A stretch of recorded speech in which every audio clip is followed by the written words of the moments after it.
আসসালামু আলাইকুম, কেমন আছেন সবাই? এই তো এখানে মজার মজার সব পিঠার ভিডিও নিয়ে চলে আসলাম। ভিডিওটি সম্পূর্ণ দেখবেন, আশা করি সবার ভালো লাগবে। প্রথমে এখানে আমি পাটিসাপটা পিঠা বানাবো, এর জন্য আমি সবকিছু এখানে রেডি করে নিয়েছি। পরে এই তো প্যানে গোলাটা দিয়ে প্যানটা ঘুরিয়ে ঘুরিয়ে তারপরে এই তো পিঠাটা বানাই নিতেছি। এখানে মাঝখানে আমি হালুয়া দিয়ে তারপরে এই তো পাটিসাপটা পিঠার শেপে পাটিসাপটা পিঠাটা বানাই নিব।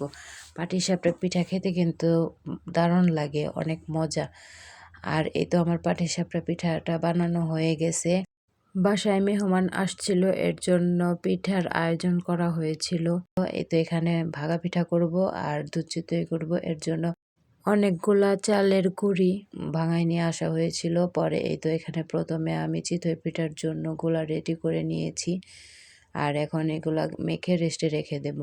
পরে এই তো এখানে মিঠাইগুলা কেটে নিলাম, আর এখানে শিরা জাল দিয়ে নিচ্ছি, নারিকেল কোরানো দিয়ে দিয়েছি শিরাতে। পরে এই তো এখানে আমি দুধও জাল করে নিয়েছি, আর এখানে চিতই পিঠা সবগুলো বানানো হয়ে গেছে। এই তো এখন শিরাতে সবগুলা চিতই পিঠা দিয়ে দিব। আর চিতই পিঠা রাত্রে বানানো হয়েছে। চিতই পিঠা সকালে খেতেই ভালো লাগে, শীতের সকালে ঠান্ডা ঠান্ডা বেশ। এই তো এখানে আমি সবগুলো দুধ দিয়ে দিলাম চিতই পিঠাতে। দুধ কুসুম গরম ছিল আর শিরা গরম ছিল, এর জন্য দুধ পরে দিয়েছি যাতে দুধটা নষ্ট না হয়।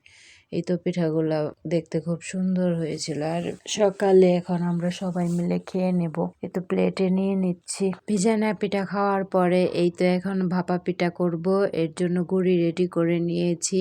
আর এখানে এই তো প্রথমে গুঁড়ি দিয়ে তারপরে মিঠাই দিয়ে দিলাম, পরে নারিকেল কোরানো দিয়ে উপর দিয়ে আর একটা গুঁড়ির লেয়ার দিয়ে এই তো ভাপা পিঠা রেডি করে নিয়েছি। পরে এই তো ভাপা পিঠাগুলো হয়ে গেছে।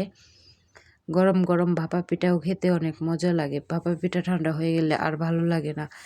এই তো এখন ভাপা পিঠাও খেয়ে নিব। ভাপা পিঠাও খেতে অনেক ভালো লেগেছিল।